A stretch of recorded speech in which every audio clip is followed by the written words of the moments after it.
आदाब।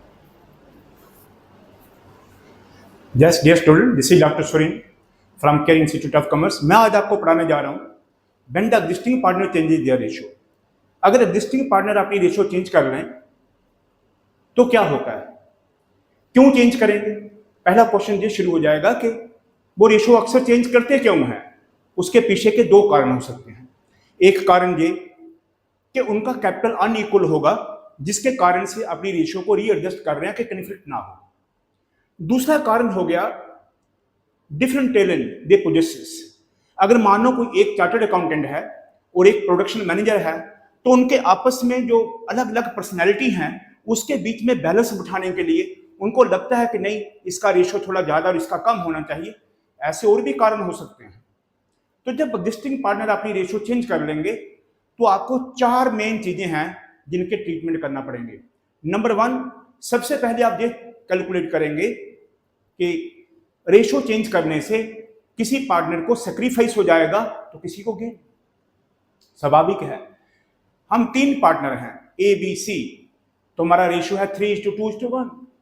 अब हमने रेशियो चेंज कर लिया 1:2:3, तो जिसका 3 था उसका 1 हो गया, जिसका 2 था उसका 2 ही रहा, और जिसका 1 था उसका हो गया है 3।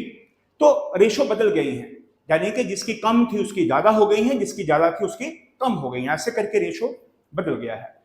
तो रेशियो को बदलने से सबसे पहले आप चेक करिए, कैलकुलेट करिए sacrificing ratio and gaining ratio. Sacrificing तब हो जाएगा जब उनका ओल्ड रेशियो ज्यादा होगा और न्यू रेशियो कम, यानी कि उनका ओल्ड शेयरिंग रेशियो ज्यादा था और नया जिसका कम हो गया उसको सैक्रिफाइस हो गया, और जिसका ओल्ड रेशियो कम था और नया ज्यादा हो गया उसको गेन हो गया। तो सबसे पहला एस्पेक्ट अकाउंटिंग ट्रीटमेंट जो उसका चाहिए वो है change of ratio, the calculation of sacrificing and gaining ratio. तो आप प्यारे बच्चों, आप समझ गए कि सैक्रिफाइस का मतलब हो गया when the old ratio exceeds the new ratio, and the gaining ratio is when the new ratio exceeds the old ratio. Number one. Number two, जो कंपनसेशन का काम करता है, क्योंकि किसी का रेशियो कम हो गया, किसी का ज्यादा हो गया, अब इनमें आपस में जो कंपनसेशन होता है वो होता है थ्रू गुडविल। सो आपको प्यारे बच्चों, जा तो गुडविल क्वेश्चन में दिया होगा, पूरी फर्म का गुडविल दिया। जब पूरी फर्म का गुडविल दिया हो तो गुडविल इनको कंपनसेट कैसे करेगा। सैक्रिफाइस वाले को गुडविल का शेयर मिल जाएगा और गेन वाला सैक्रिफाइस को कंट्रीब्यूट करेगा।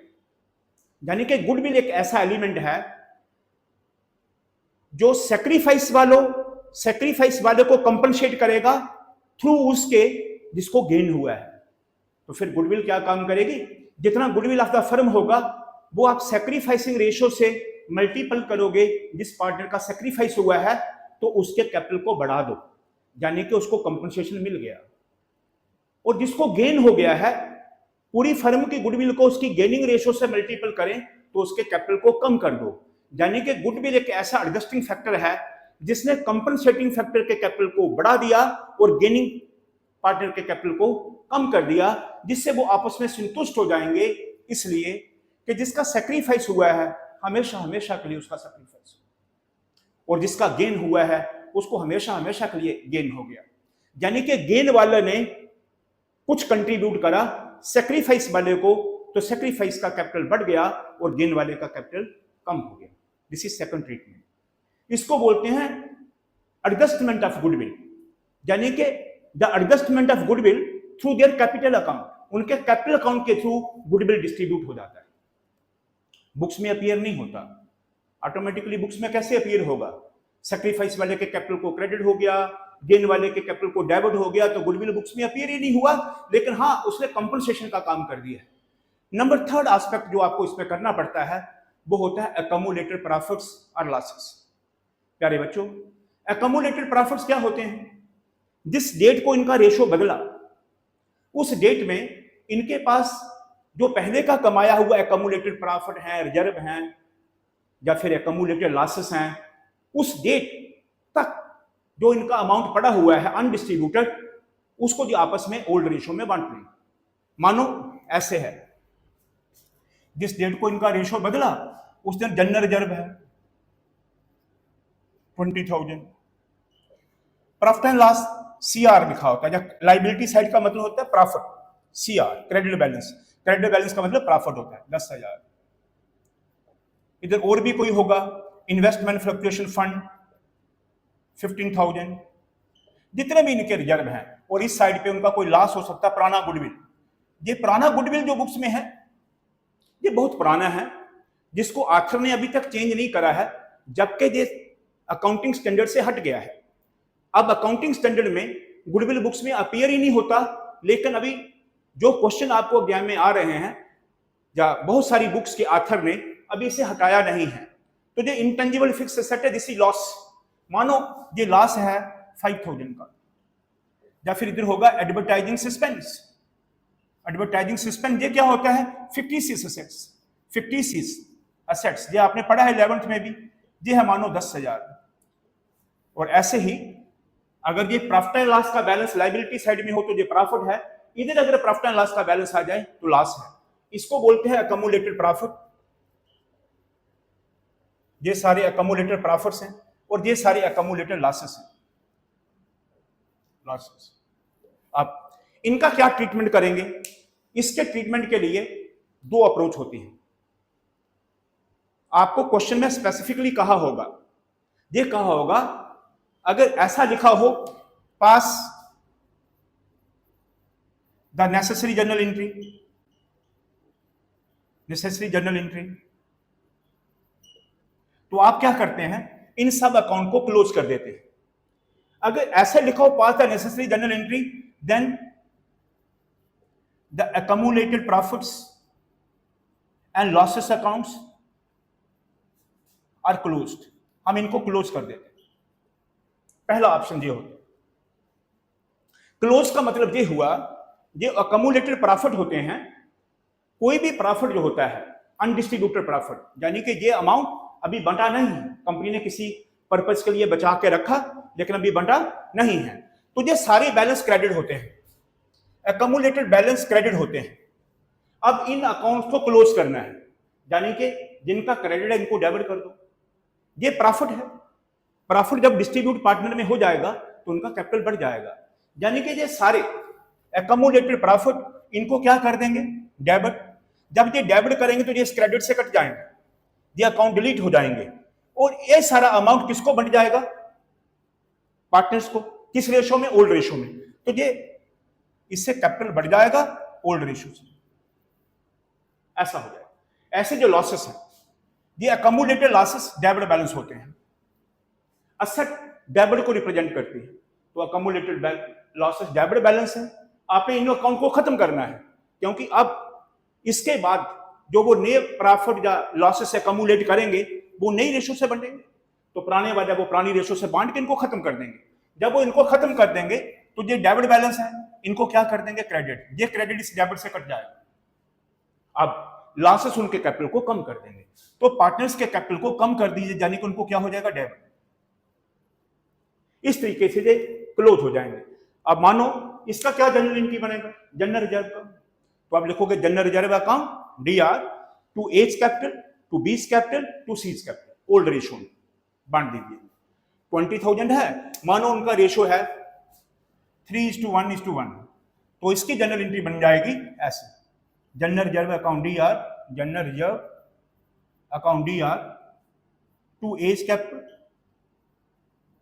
To B's capital to C's capital.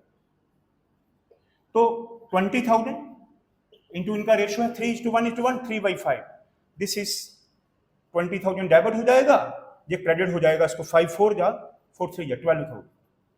ऐसे दूसरे का 20,000 इंटू 1/5, दिस इज 4,000, उसी को ऐसे करिए, ये अकाउंट खत्म हो जाएंगे। सिमिलरली प्रॉफिट एंड लॉस को बांटना है, उसको भी ऐसे करिए, profit and loss account DR to A's capital to B's capital to C's capital, ऐसे ही कोई भी फंड बांटना हो ऐसे करिए। अब लॉसेस है, गुडविल को बांटना हो तो गुडविल का डेबिट बैलेंस है, इसको क्या करिए, क्रेडिट। गुडविल को credit, A's capital account DR, B's capital account DR, C's capital account DR to goodwill account. ऐसे एडवर्टाइजिंग सस्पेंस को भी बांटना है, same A's capital account DR, B's capital account DR, C's capital account DR to advertising suspense account, similar. लेकिन इसका दूसरा part जो होता है वो दो तरीके से एंट्री पूछता है। एक ये कि पास द नेसेसरी जनरल एंट्री ऐसे पूछता है, या कहेगा डिस्ट्रीब्यूट द अमाउंट और क्लोज दीज अकाउंट, ऐसे पूछता। ध्यान रखिए, पूछेगा पास द नेसेसरी जनरल एंट्रीज और distribute the amount, these amount of accumulated profits or losses, क्या कहता है ORR, close these account, close these accounts, क्या कहेगा इन अकाउंट को क्लोज कर दीजिए। सिंपल है। अगर वो कहे पास द नेसेसरी जनरल एंट्री तो आपको समझ जाना चाहिए कि अकाउंट्स को क्लोज करना है। जब वो इसके विपरीत कहेगा तो आपको पता चल जाएगा इसके विपरीत वो क्या कहता है, वो इंपॉर्टेंट है। इसके विपरीत वो ऐसे कहेगा,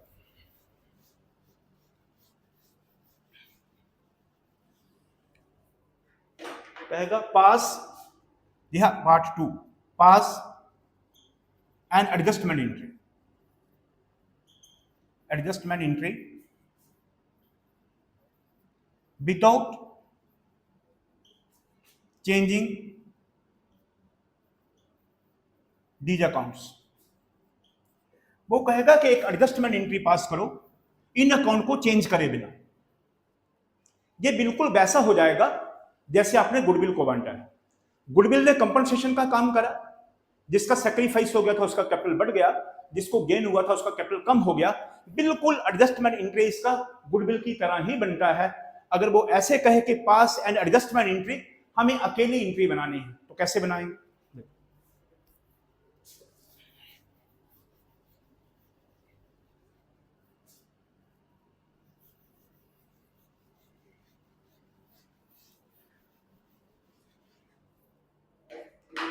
माने आपके पास ये क्वेश्चन है, अब आपने इनको चेंज नहीं करना। जब उसने ये कहा था इनको क्लोज कर दो तो आपको बता दिया कि जनरल रिजर्व अकाउंट दिया to A's capital to B's capital to C's capital. अब ऐसे नहीं करना, अब क्या करना है, इनका नेट इफेक्ट निकालिए। आपके पास एक्यूमुलेटेड प्रॉफिट भी है और लॉसेस भी हैं, तो इनका नेट इफेक्ट निकालिए। लिखिए कैलकुलेशन ऑफ नेट गेन्स, ऐसे लिखिए general reserve 20,000, profit and loss CR का मतलब होता है प्रॉफिट 10,000, दिस इज 30,000। ये जो अकम्युलेटेड लॉस है ऐसे माइनस कर दीजिए, लेस गुडविल, ऐसे लिखिए less accumulated losses, goodwill this is 5,000, advertising suspense 10,000, this amount to 15,000, net gain 30,000 minus 15,000, जाके 15,000। ना ये जो नेट गेन है इसको गुडविल की तरह बांटिए। जिसका सैक्रिफाइस हुआ है, सैक्रिफाइसिंग पार्टनर को इसमें सैक्रिफाइसिंग और गेनिंग रेशियो का इस्तेमाल करें, सैक्रिफाइसिंग रेशियो और गेनिंग रेशियो।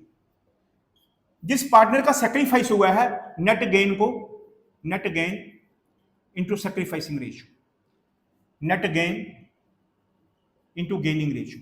अब जिसका सैक्रिफाइस है उसके कैपिटल को बढ़ा दीजिए, इसका कैपिटल बढ़ जाएगा तो क्या करेंगे, क्रेडिट। जिसका गेन हुआ इसके कैपिटल को कम कर दीजिए तो क्या करेंगे, डेबिट। तो ध्यान रखें प्यारे बच्चों, जब भी वो कहेगा कि इन अकाउंट को चेंज करे बिना एक एडजस्टमेंट एंट्री बनाओ, तो आप प्रॉफिट में से लॉसेस को माइनस कर दें, जो नेट गेन आएगा उसको बांट दीजिए गुडविल की तरह। कैसे बांटोगे, सैक्रिफाइसिंग एंड गेनिंग रेशियो का इस्तेमाल करके। जिसका सैक्रिफाइस हुआ है नेट गेन को सैक्रिफाइसिंग रेशियो से मल्टीपल करें तो उसके कैपिटल को क्रेडिट हो जाएगा, उतना ही अमाउंट जिसका गेन हुआ है net gain into gaining ratio से मल्टीपल करें तो उसको डेबिट हो जाएगा। ध्यान रखें, जब भी आप सैक्रिफाइसिंग और गेनिंग रेशियो कैलकुलेट करेंगे, अगर मानो दो पार्टनर का सैक्रिफाइस आता है और एक का गेन आता है, दो का सैक्रिफाइस को मिलाओगे तो तीसरे के गेन के बराबर आएगा। हमेशा sacrifice equal to gaining ratio आएगा हमेशा। इसीलिए जितना अमाउंट आप किसी को क्रेडिट करोगे उतना ही अमाउंट दूसरे को डेबिट हो जाएगा। ये हो गया तीसरा एस्पेक्ट। अब इसका चौथा एस्पेक्ट, इसका चौथा एस्पेक्ट होता है revaluation of assets and reassessment of liability. यानी कि जब भी एग्जिस्टिंग पार्टनर आपस में रेशो चेंज करते हैं तो 4 स्टेजेज आपकी हो जाती हैं। क्वेश्चन की 4 स्टेजेज में क्वेश्चन डिस्ट्रीब्यूट हो जाता है। पहली स्टेज होता है to calculate sacrificing and gaining ratio. Number 2, to adjust the amount of goodwill through sacrificing and gaining ratio. Number 3, the accumulated profit and losses account either are to be closed or not to be changed. Fourth होता है revaluation of assets and reassessment of liability. अब बताइए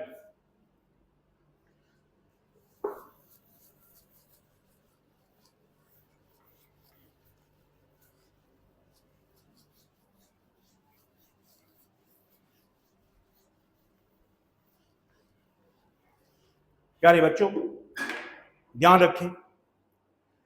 इससे पहले मैं last वाला part आपको समझाऊं, मैं कुछ कहना चाहता हूं। आप मेरे 2025 के वीडियो देखिए, ये मैं नहीं कह रहा हूं। आपको क्या यूनिकनेस मिलेगी जो सिर्फ केयर इंस्टीट्यूट में मिलती है मुझे। आपको कोई क्वेश्चन किसी बुक का कॉपी नहीं मिलेगा, सब ओरिजिनल मेरे एक्सपीरियंस पे बेस है, जो 32 इयर्स का है। मैंने 94 में पीएचडी करा था, अब 26 है, कैलकुलेट कर लीजिए। ये मेरे 32 ईयर का एक्सपीरियंस है। मैंने स्कॉलरशिप मेरिट पे पीएचडी करा है। आपको इस एक्सपीरियंस का सीधा सीधा फायदा जाता है। अगर आप मेरे सिर्फ 2025 के वीडियो देख लीजिए और 2025 का पेपर देख लीजिए तो आपको पता चल जाएगा मानो पेपर उसके अंदर से प्रकट हो गया हो। दूसरी बात, मेरी क्रेडिबिलिटी के लिए मेरे इंस्टीट्यूट के बच्चे देखिए, कितने सारे बच्चे हर साल ईयर आफ्टर ईयर एसआरसीसी के लिए पैदा होते हैं। ये 2 चीजें आपको रिलायबिलिटी देती है, जिसके कारण से मुझे ये कहने की बार बार जरूरत मैं महसूस नहीं करता कि मैं आपको बार बार कहूं मेरे चैनल को लाइक करिए, सब्सक्राइब करिए, इंस्टा को फॉलो करिए। हर कोई कहता ही है और कहना उनका जेन्युइन भी है, इसमें मेहनत लगती है। इसीलिए आपको सब्सक्राइब भी करना चाहिए, चैनल को फॉलो भी करना चाहिए और मेरे लेक्चर का मजा भी लेना चाहिए फ्री में घर बैठ कर। अब आगे फोर्थ पार्ट हो गया revaluation of assets and reassessment of liability.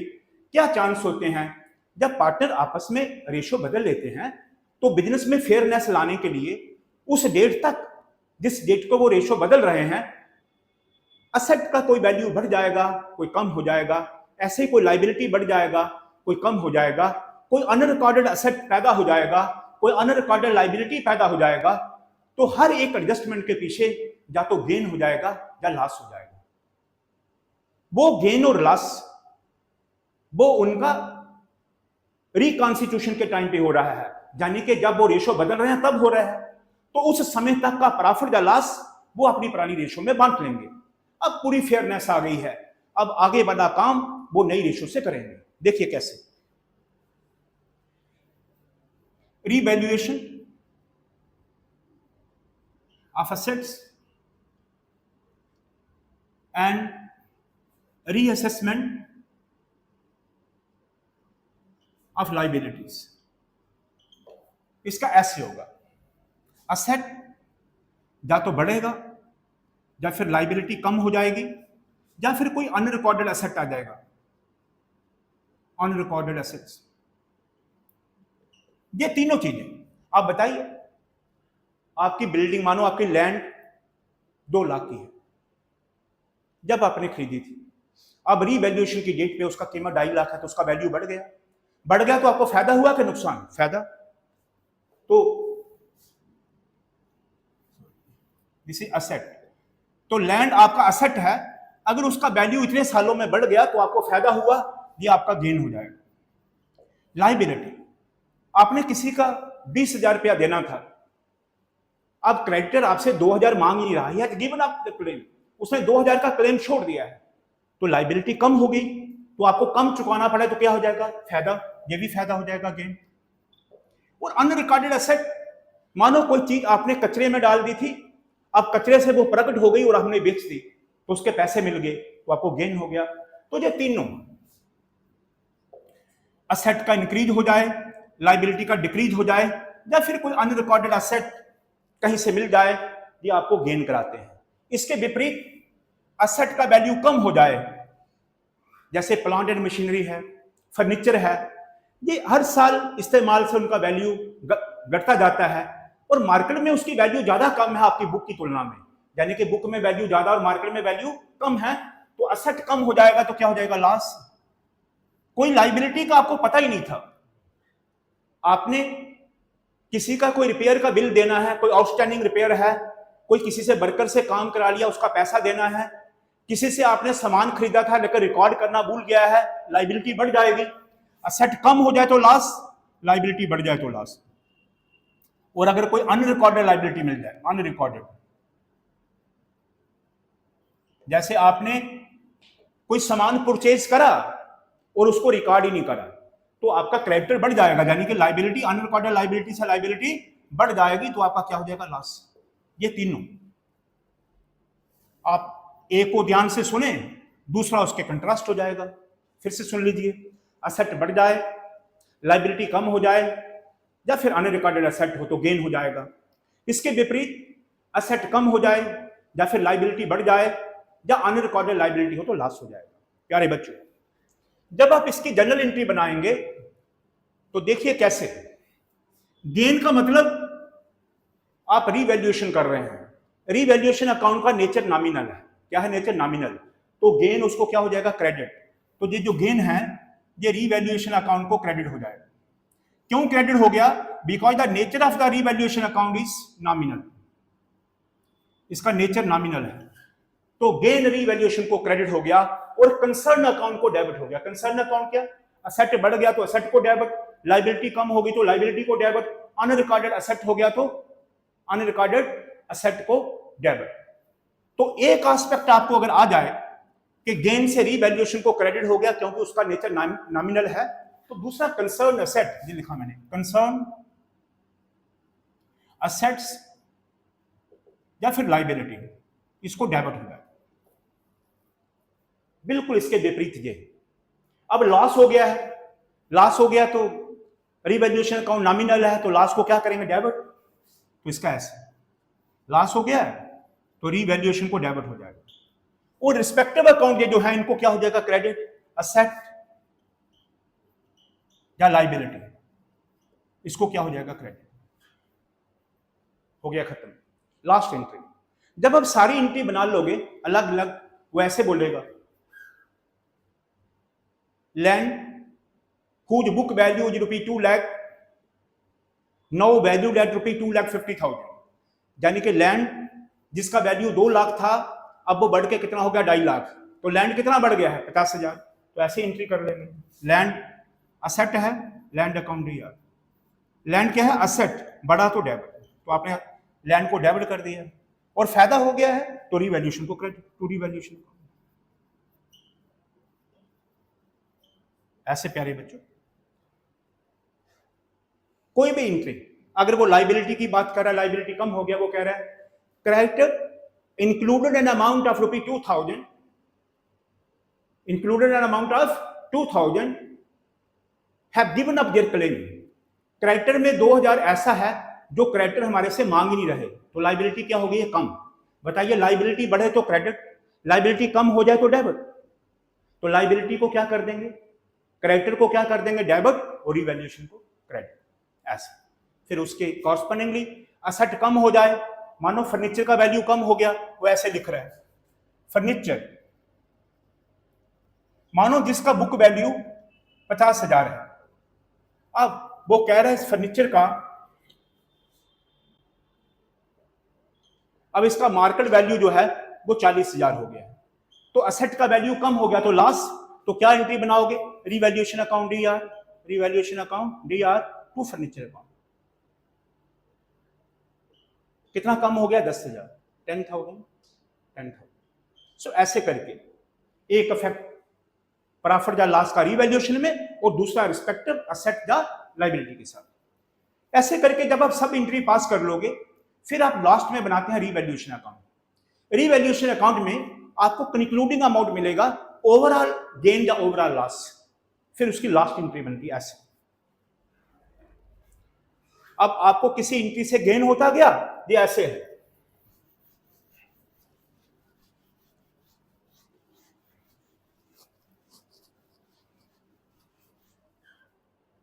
जैसे प्यारे बच्चों मानो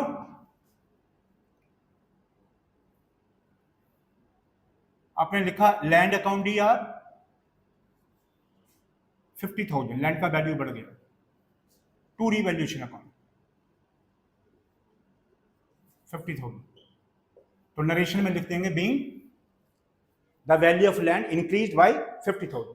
दूसरा फर्नीचर का वैल्यू कम हो गया तो आप लिखेंगे revaluation account DR to furniture account, this is 10,000। तीसरा मैंने बताया कि क्रेडिटर ने अपना क्लेम छोड़ दिया।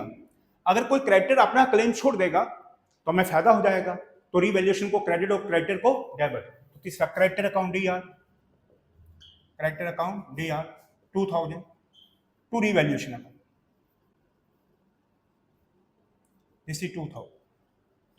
ऐसे अब लास्ट में जब ऐसे बहुत सारी एंट्री जब आप कर लोगे, आपको एग्जाम में मैक्सिमम 6 एंट्री तक पूछता है, क्योंकि लॉन्ग आंसर में क्वेश्चन 6 नंबर का होता है, तो मैक्सिमम 6 एंट्री तक पूछ लेता है। तो लास्ट में आप ऐसे करके रीवैल्यूएशन अकाउंट बनाए, इसी रीवैल्यूएशन अकाउंट। बताइए रीवैल्यूएशन को क्रेडिट के लिए क्या लिखेंगे? बाय लैंड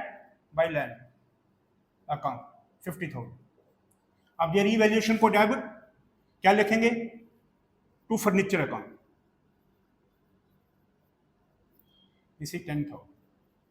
फिर ये रीवैल्यूएशन को क्रेडिट क्या लिखेंगे? By creditors account 2,000। अब जो डिफरेंस आ रहा है इधर, ये प्रॉफिट है टू गेन, ये आएगा transfer to capital account, transfer to capital accounts. अगर कैपिटल फिक्स होंगे तो करंट अकाउंट में, अगर कैपिटल फिक्स नहीं है, नॉमिनल कैपिटल अगर फिक्स नहीं है तो करंट अकाउंट, सॉरी, अगर कैपिटल फिक्स है, कैपिटल अगर फिक्स है आपके तो आपके करंट अकाउंट में चले जाएंगे, और अगर कैपिटल फिक्स नहीं है तो सारे कैपिटल अकाउंट में चले जाएंगे। तो उसको क्लोज कर दीजिए, दिस इज 52,000।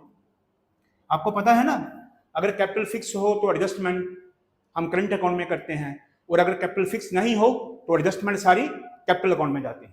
तो ये 52,000। अब इसको उनकी रेशो में बांट दीजिए, 42,000। मानो प्रॉफिट का रेशो इक्वल है, तो आपने लिखा A B and C, this is 42,000 into 1/3, 42,000 into 1/3, this is 42,000 into 1/3। जो अमाउंट आएगा 14,000 बस ऐसे करेंगे, इसको क्लोज कर दिया। फिर लास्ट एंट्री जहां से बनानी है, ये लास्ट जनरल एंट्री जहां से बनानी है, बताइए प्रॉफिट है तो कैपिटल बढ़ जाएगा, तो एबीसी के कैपिटल को क्या कर दीजिए? क्रेडिट, और रीवैल्यूएशन को क्या कर दीजिए? डेबिट। इस तरीके से आपके सारे एस्पेक्ट लॉन्ग आंसर तक, शॉर्ट आंसर से लेकर लॉन्ग आंसर तक मैंने एक ही वीडियो में थ्योरेटिकली आपको कवर कर दिया। आगे के वीडियो का इंतजार करिए, उसमें मैं कुछ प्रैक्टिकल और लेके आपके पास आऊंगा, जिससे आपको पूरा क्लैरिटी हो जाएगा। इस एक वीडियो में पूरे चारों एस्पेक्ट को डिटेल से बखूबी आपको समझा दिया, बिना किसी चीज को याद रखे हुए, कॉन्सेप्चुअल क्लैरिटी के साथ। Thank you. अब मैं बार बार ये कहूं कि चैनल को सब्सक्राइब करिए, वो आप पे छोड़ता हूं।